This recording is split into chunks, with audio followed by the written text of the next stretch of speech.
stanchi di mungere, tesori rinsecchiti e radici ingrate. Ho voluto iniziare con dei versi perché probabilmente la poesia, più di qualunque altro strumento, riesce a spiegare, a raccontare un fenomeno doloroso nella storia degli uomini come è la emigrazione. Un fenomeno, un dramma che gli uomini hanno vissuto con grande sofferenza, soprattutto nel Novecento, e che oggi gli uomini stanno vivendo forse con più grande sofferenza in questi tempi.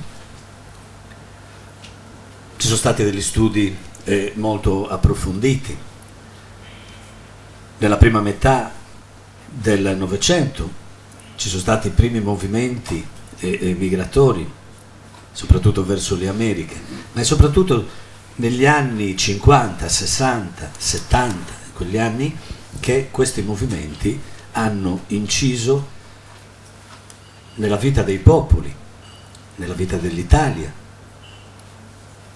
Basti dire che nel decennio tra il 60 e il 70 questo fenomeno ha riguardato circa 17 milioni di persone, praticamente oltre un terzo dell'intera popolazione italiana.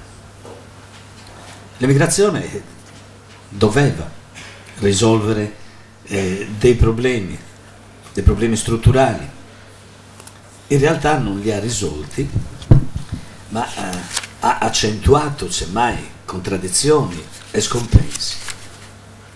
Ognuno di noi, soprattutto per chi è sardo, ma anche per chi è bergamasco, conosce questi fenomeni per averli vissuti, se non in prima persona, nell'ambito familiare, nell'ambito delle conoscenze della propria comunità, o comunque per aver visto questi spostamenti in quegli anni, un movimento dal sud al nord molto importante, un movimento verso l'estero, e quindi in paesi come la Svizzera, la Germania, la Francia, il Belgio, verso le miniere,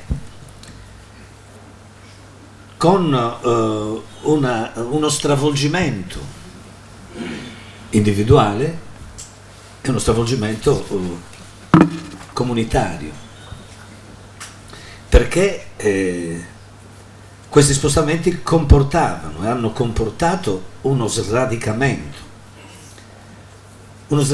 che non poteva essere indolore, doveva lasciare dei segni molto profondi che ricostruire oggi è molto importante, perché quei movimenti lì costituiscono la nostra storia di oggi e la storia di quelli che verranno. Basta pensare a un sentimento come la nostalgia, che fa seguito ad uno sradicamento di questo tipo,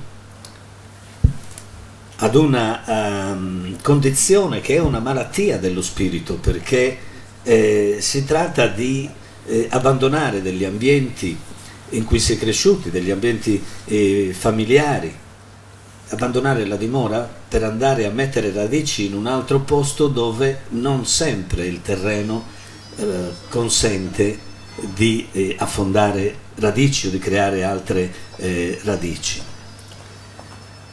È chiaro che questo spaesamento legato a queste migrazioni di massa determina delle conseguenze psicopatologiche gravissime, con effetti devastanti, proprio perché spesso c'è, visto che la vediamo e la viviamo ancora oggi, una assoluta impossibilità di accettare questo cambiamento, il cambiamento dei luoghi originari, della casa dove si è nati, dove si è cresciuti, dove c'erano dei punti di riferimento che comunque permettevano di rimanere in piedi, di sentirsi qualcosa, di avere una identità, fosse solo per un profumo, per un odore, per un suono, per un canto, per un saluto, per una voce. Andar via ovviamente significa uno strappo che non si può più riaggiustare, non si può più ricucire. Da lì questa nostalgia, questo dolore e questo bisogno di ritornare. Un bisogno di ritornare anche quando si ha la consapevolezza che quei luoghi dai quali si è partiti in realtà sono inospitali, perché altrimenti non si sarebbe partiti. Però, nonostante questo, l'andar via in un'altra realtà, misteriosa, sconosciuta, ignota, crea una sorta di esilio.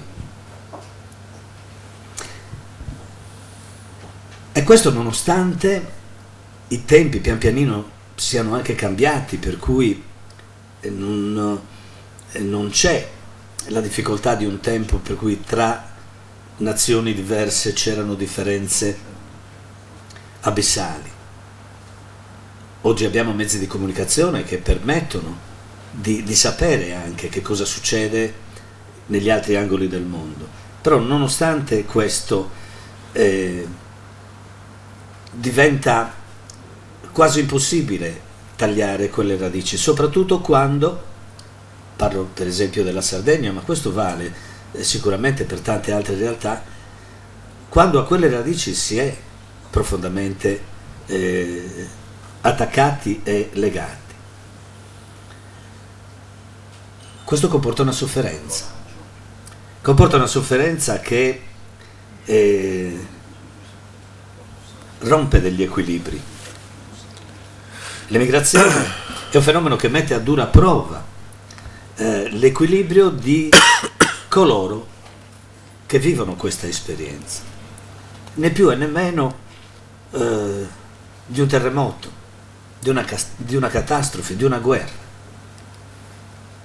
È un evento che non può non tradursi in una patologia, che poi può avere forme diverse a seconda delle situazioni, per cui dei disturbi di ansia o dei disturbi depressivi sono, direi, il minimo in una condizione del genere, perché si realizza una condizione di isolamento, una condizione di solitudine, una solitudine particolare. La professoressa Nereide Rudas, che poi molti qui conoscono di persona, che è stata la mia maestra a Cagliari, parla di piccola e di grande solitudine. È un concetto che a me è capitato più volte anche qui a Bergamo di ripetere. Grande solitudine è quella condizione per cui l'uomo artista si chiude, si isola per mettere a frutto le osservazioni, per produrre un'opera d'arte. La piccola solitudine invece è quella condizione per cui una persona rimane davvero profondamente sola. E lì ci sono tutti i presupposti per arrivare ad un percorso di tipo depressivo. Disturbi come la schizofrenia, questo strappo, facilmente determina uno sconvolgimento. Disturbi della personalità, che si possono presentare anche dopo molti anni dall'esperienza migratoria, sino ad arrivare al dramma finale del suicidio. Anni fa sono state fatte delle ricerche proprio a Milano, si era visto che c'era un'alta percentuale di suicidi tra donne che lavoravano come domestiche.